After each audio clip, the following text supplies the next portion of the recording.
സഹോദരങ്ങളെ, ഹബീബായ പുന്നാര നബി സല്ലല്ലാഹു അലൈഹി വസല്ലമ തങ്ങൾ അവിടുന്ന് പഠിപ്പിക്കുകയാണ്, നിങ്ങൾ എന്തു വേണം? അബ്ദുല്ലാഹി ഇബ്നു മസ്ഊദ് റളിയല്ലാഹു അൻഹു ആരാണ്? വലിയ ഉന്നതനായ സ്വഹാബിയാണ്. ഇസ്തസ്ഖതുഹു ഉമ്മുഹു യൗമൻ മാ قالت يا ولدي أعطني كأسا من الماء. അബ്ദുല്ലാഹി ഇബ്നു മസ്ഊദ് റളിയല്ലാഹു അൻഹു ആരാണ്? വലിയ ഉന്നതങ്ങളായ ഔന്നത്യമുള്ള സഹാബിയാണ്. അവിടുത്തെയോട് ഒരു ദിവസം തന്റെ പ്രിയപ്പെട്ട മാതാവ് പറഞ്ഞു, പൊന്നുമോനെ അബ്ദുല്ലാ, എനിക്ക് കുറച്ച് വെള്ളം തരുമോ? ആഴ്ത്തനി കഅസം മിനൽ മാ, ഒരു കോപ്പ വെള്ളം തരുമോ അബ്ദുല്ലാ? ഒരു ഗ്ലാസ് വെള്ളം കൊണ്ടുവരുമോ? ഫഖാമ വഅഹ്ദറ ഇലൈഹൽ മാ വഇദാ ഹിയ ഖദ് ഗലബഹ അന്നൗം ഫനാമത്. മഹാനവറുകൾ പോയി ഗ്ലാസിൽ വെള്ളമെടുത്ത് തിരിച്ചു വന്നപ്പോൾ തന്റെ പ്രിയപ്പെട്ട മാതാവ് ഉറങ്ങിപ്പോയി.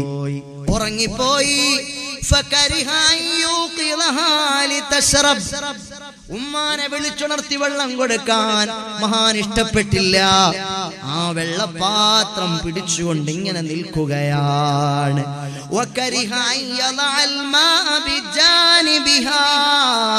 എന്നിട്ടോ ആ പാത്രം അവിടെ വെച്ചിട്ട് പോയാ മതിയായിരുന്നല്ലോ. നമ്മളൊക്കെ ചില ബഹുമാനം കൂടി ആൾക്കാർ എന്താ ചെയ്യാ? ഞാനും നിങ്ങളും എന്താണ് ചെയ്യാ? ഉമ്മ വെള്ളം ചോദിച്ചു, നമ്മൾ വെള്ളപ്പാത്രമായിട്ട് വന്നപ്പോ ഉമ്മ നല്ല ഉറക്കാണ്, നമ്മൾ അവിടെ വെച്ചിട്ട് കിളവിയാണെങ്കിൽ കഴിക്കട്ടെ, നമ്മളെ അവിടെ വെച്ചിട്ട് നമ്മൾ അങ്ങനെയല്ല അബ്ദുല്ലാഹി ഇബ്നു മസ്ഊദ് തങ്ങൾ ചെയ്തത്.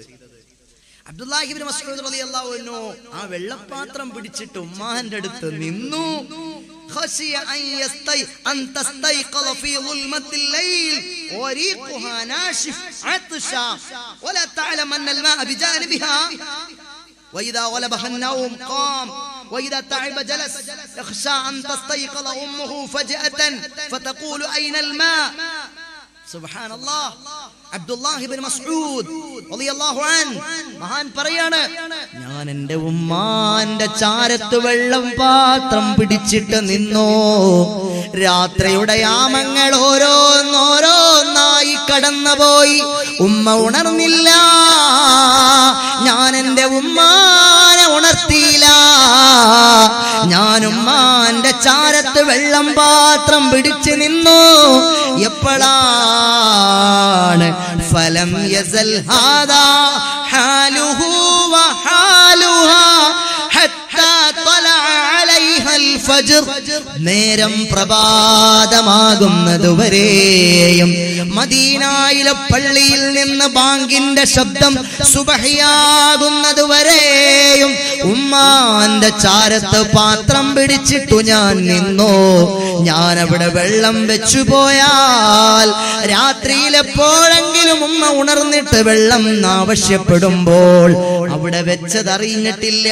ഉമ്മ ഞാൻ അവിടെ പാത്രത്തിലെ വെള്ളം അവിടെ വെച്ചത് ഉമ്മ അറിഞ്ഞിട്ടില്ല. ഉമ്മാക്ക് ദാഹിച്ചാലോ ഉമ്മാക്ക് വിശന്നാലോ അതുകൊണ്ട് പാനപാത്രം പിടിച്ചിട്ടു ഞാനിങ്ങനെ നിന്നുവെന്ന് സയ്യിദുനാ അബ്ദുല്ലാഹി ഇബ്നു മസ്ഊദ് റളിയല്ലാഹു അൻഹു. ഈ മാതൃക എനിക്കുണ്ടോ? ഈ മാതൃക നിങ്ങൾക്ക് എത്ര ആളുകൾക്ക് പറയാനുണ്ട്? ഉമ്മമാരെ ദ്രോഹിച്ച ചരിത്രം പറയാനുണ്ട്, വാപ്പമാരെ ദ്രോഹിച്ച ചരിത്രം എനിക്ക് പറയാനുണ്ട്. എന്റെ ഹൃദയമുള്ള നല്ലവരിൽ നല്ലവരായ ജനങ്ങളെ, ഉമ്മാന്റെ പൊരുത്തമില്ലാതെ വാപ്പാന്റെ പൊരുത്തമില്ലാതെ എനിക്ക് രക്ഷയില്ല.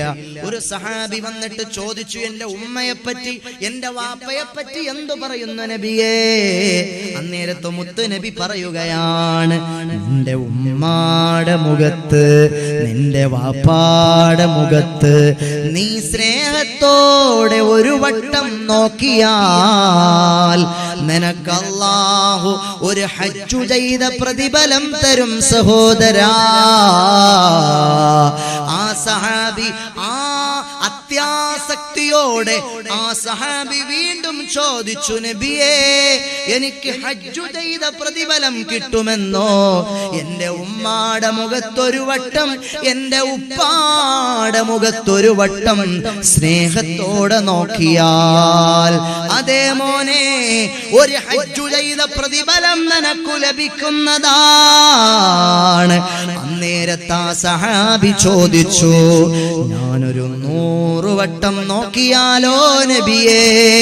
എന്റെ ഉമ്മാടെ മുഖത്ത്, എന്റെ വാപ്പാടെ മുഖത്ത് സ്നേഹത്തോടെ, ആദരവോടെ, ബഹുമാനത്തോടെ ഞാനൊരു 100 വട്ടം നോക്കിയാലോ നബിയേ? 100 ഹജ്ജ് ചെയ്ത പ്രതിഫലം നിനക്കു ലഭിക്കും സഹോദരാ. ഫ്ലൈറ്റിൽ കേറണ്ട, വിസ അടിക്കണ്ട, ടിക്കറ്റ് എടുക്കണ്ട, ജിദ്ദയിൽ എയർപോർട്ടിൽ പോയിറങ്ങണ്ട.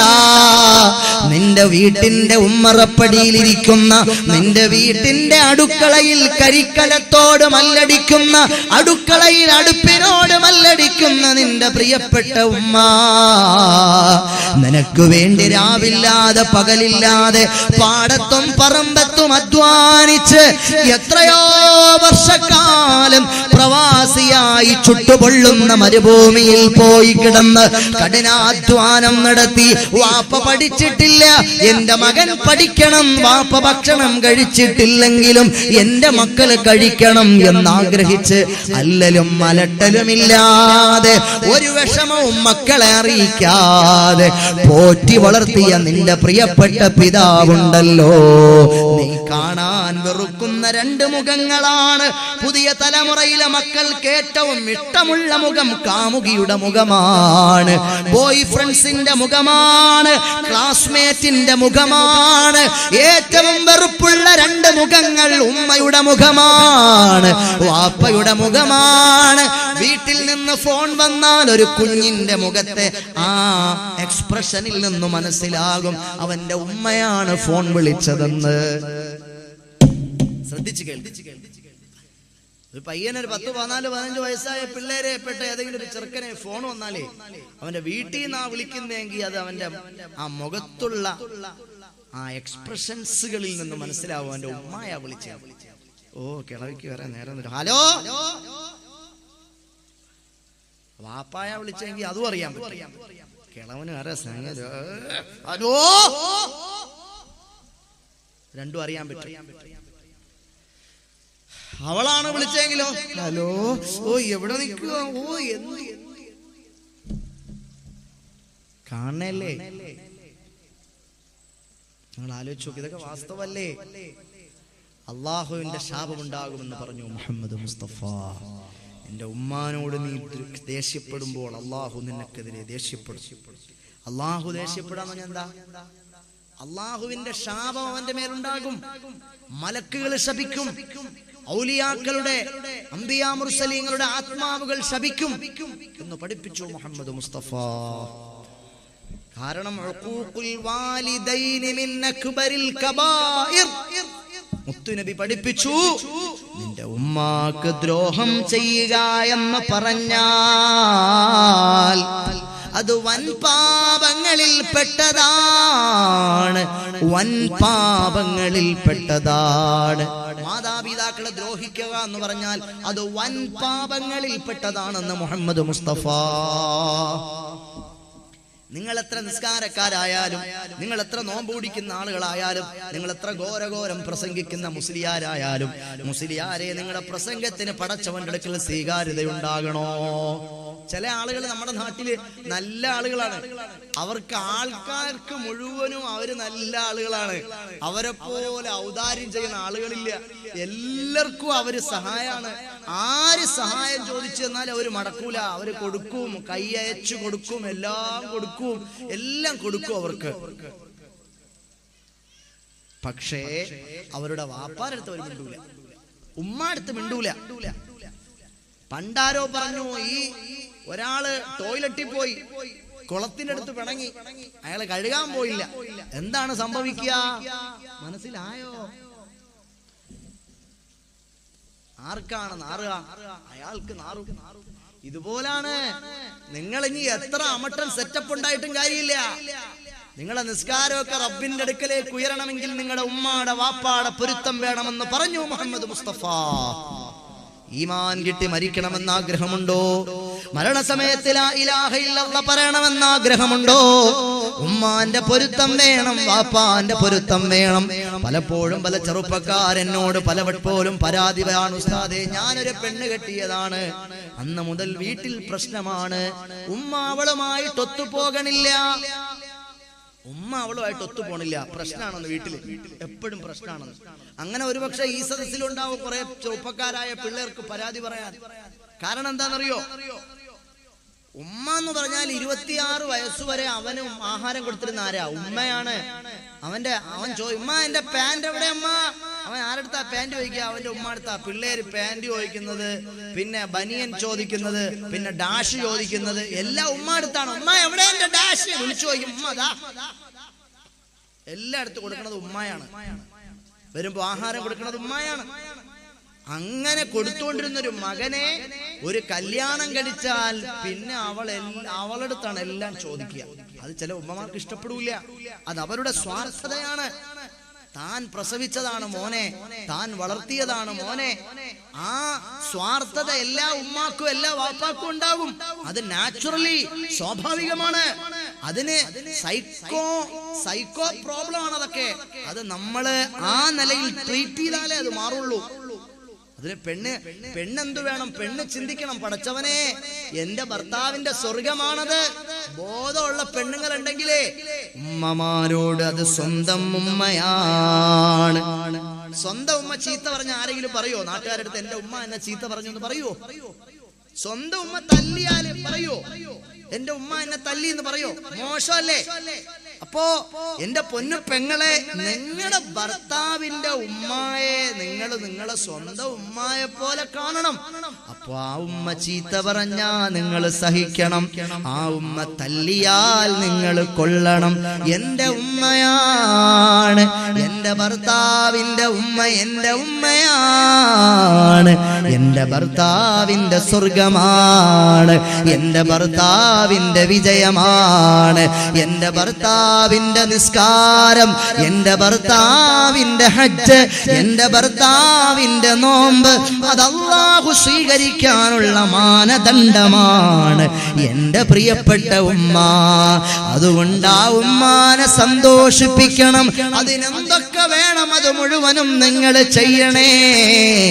അല്ലാതെ ഉമ്മാനെ കുറ്റപ്പെടുത്തി, ഉമ്മാനെ വിഷമിപ്പിച്ച്, ഉമ്മാനെ വേദനിപ്പിച്ച്, നിങ്ങളെ നാട്ടുകാരെ കൊണ്ട് പറയിച്ച്, നിങ്ങളെ ബന്ധുക്കളോട് പറഞ്ഞ് ഒരു ഉമ്മാന്റെ കൽബ് വേദനിച്ച് നിങ്ങൾ സ്വസ്ഥമായി ജീവിച്ചാൽ ദുനിയാവിൽ നിങ്ങൾക്ക് സ്വസ്ഥത കിട്ടും കുറച്ചു കാലം.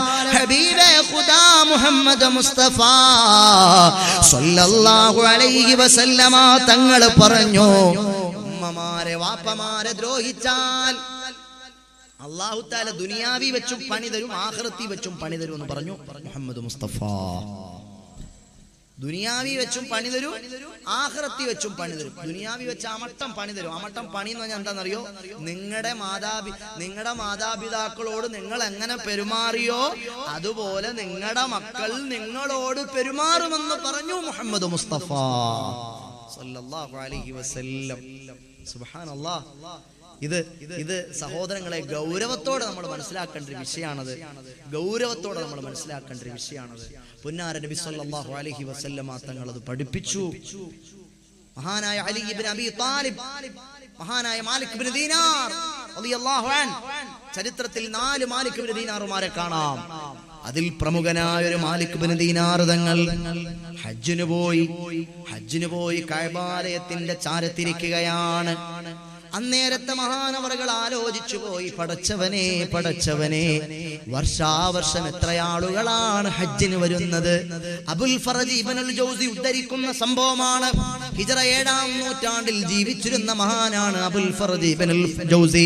മഹാൻ ഉദ്ധരിക്കുകയാണ്, മാലിക് ഇബ്നു ദീനാർ തങ്ങൾ കഅബാലയത്തിന്റെ ചാരത്തിരുന്നിട്ട് ആലോചിക്കുകയാണ്, പടച്ചവനെ എത്ര ലക്ഷം ആളുകളാണ് വർഷാവർഷം ഹജ്ജിന് വരുന്നത്? ഇവരിൽ എത്ര ആളുകളുടെ ഹജ്ജ് നീ സ്വീകരിക്കും റബ്ബേ? ഇത് ചിന്തിച്ച് മഹാനവറുകൾ അവിടെ ഇരുന്നപ്പോൾ അതാ ഒരു മയക്കം രൂപപ്പെടുകയാണ്.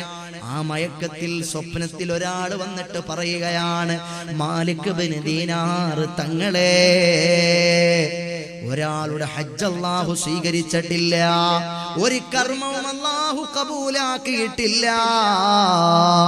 ഞെട്ടി ഉണർന്നു പോയി. പടച്ചവനെ, ഞാൻ ഇവിടെ വന്നപ്പോൾ ആലോചിച്ചു പോയി, എത്ര ആളുകളാണ് ഹജ്ജിന് വരുന്നത്, ഇവരിൽ ആരെയൊക്കെ റബ്ബ് സ്വീകരിക്കുമെന്ന്. അങ്ങനെ ഞാൻ ചിന്തിച്ചത് മോശമായി പോയോ? അതിന്റെ ഗുരുത്തക്കേട് കൊണ്ട് പടച്ചവൻ എന്റെ ഹജ്ജ് കബൂലാക്കാത്തതാണോ? വിഷമിച്ചിരിക്കുമ്പോൾ അരശരീരി കേൾക്കുകയാണ്, നിങ്ങളുടെ ഹജ്ജിനെ പറ്റിയല്ല പറഞ്ഞത്, ഖുറാസാൻകാരനായ മുഹമ്മദ് ഇബ്നു ഹാറൂനിന്റെ ഹജ്ജ് അല്ലാഹു സ്വീകരിച്ചിട്ടില്ല. ഉടനെ പിടഞ്ഞെഴുന്നേറ്റു നേരെ ഓടുകയാണ്. ഖുറാസാനികളുടെ ടെന്റിന്റെ ഭാഗത്തേക്ക് പോകുകയാണ്. അല്ല ഖുറാസാനികളെ, നിങ്ങളുടെ കൂട്ടത്തിൽ ആരാണ് മുഹമ്മദ് ഇബ്നു ഹാറൂൻ? അദ്ദേഹത്തെ എനിക്കൊന്ന് കാണിച്ചു തരുമോ? ആ ജനങ്ങൾ പറഞ്ഞു, ആരാ? നിങ്ങൾ എവിടുത്തുകാരനാണ്? മുഹമ്മദ് ഇബ്നു ഹാറൂനെ അറിയാത്ത ഖുറാസാനികൾ ആരെങ്കിലും ഉണ്ടോ? ആരാണ് മുഹമ്മദ് ഇബ്നു ഹാറൂൻ എന്നറിയുമോ? 40 കൊല്ലമായി മക്കയിൽ താമസിക്കുന്നയാളാണ്, 40 ഹജ്ജ് ചെയ്തിട്ടുള്ളയാളാണ്. എങ്ങനെ? 40 കൊല്ലമായി മക്കയിൽ താമസിക്കുന്നയാളാണ്, 40 ഹജ്ജ് ചെയ്തിട്ടുള്ളയാളാണ്. പോരാ, എല്ലാ പെരുന്നാളുകൾ ഒഴിച്ചാൽ, 60 ദിവസങ്ങൾ ഒഴിച്ചാൽ ബാക്കി 300 ദിവസവും അദ്ദേഹത്തിന്റെ രാവും പകലും, രാവ് മുഴുവനും നിസ്കാരം, പകല് മുഴുവനും നോമ്പ്. ഒരു വർഷത്തിൽ 300 ദിവസവും നോമ്പുകാരനാണ് മുഹമ്മദ് ഇബ്നു ഹാറൂൻ. ഒരു ദിവസത്തിൽ രാത്രി മുഴുവനും നിസ്കാരാണ്, നിന്ന് നിസ്കാരത്തോ.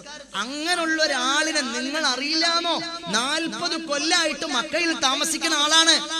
നേരത്തെ അവരോട് മഹാനായ മാലിക് ഇബ്നു ദീനാർ തങ്ങൾ ചോദിച്ചു, നിങ്ങൾ അദ്ദേഹത്തെ എനിക്കൊന്ന് കാണിച്ചു തരുമോ? സുബ്ഹാനല്ലാഹ്. നേരത്തെ മഹാനോട് പറഞ്ഞു, ആ കാണുന്ന വിദൂരതയിൽ നിങ്ങളൊന്ന് പോയി നോക്കൂ, അവിടെ ഒരു മനുഷ്യൻ ഏകാന്തനായിരുന്ന ഇബാദത്ത് ചെയ്യുന്നുണ്ടാകാം. ഒരു ഇരുട്ടിൽ ആരും കാണാത്തൊരു ഭാഗത്ത് പോയി മറഞ്ഞിരുന്ന ഇബാദത്താണ് അദ്ദേഹത്തിന്റെ ജോലി. രാത്രിയിൽ ഉറക്കമില്ല, രാത്രിയിൽ നിസ്കാരം, രാത്രിയിൽ നിന്നു നിസ്കാരം, ഒരു കറാഹത്ത് പോലും ചെയ്യാറില്ല, ഒരു ഹറാം അനുഷ്ഠിക്കാറില്ല. അങ്ങനെയുള്ളൊരു മഹാനോ മുഹമ്മദ് ഇബ്നു ഹാറൂൻ അൽ ഖുറാസാനി. അതെയോ? എന്നാൽ അദ്ദേഹത്തിന്റെ ചാരത്തിലേക്ക് പോകണമല്ലോ. നേരെ പോയപ്പോൾ അദ്ദേഹം നിസ്കാരത്തിലാണ്.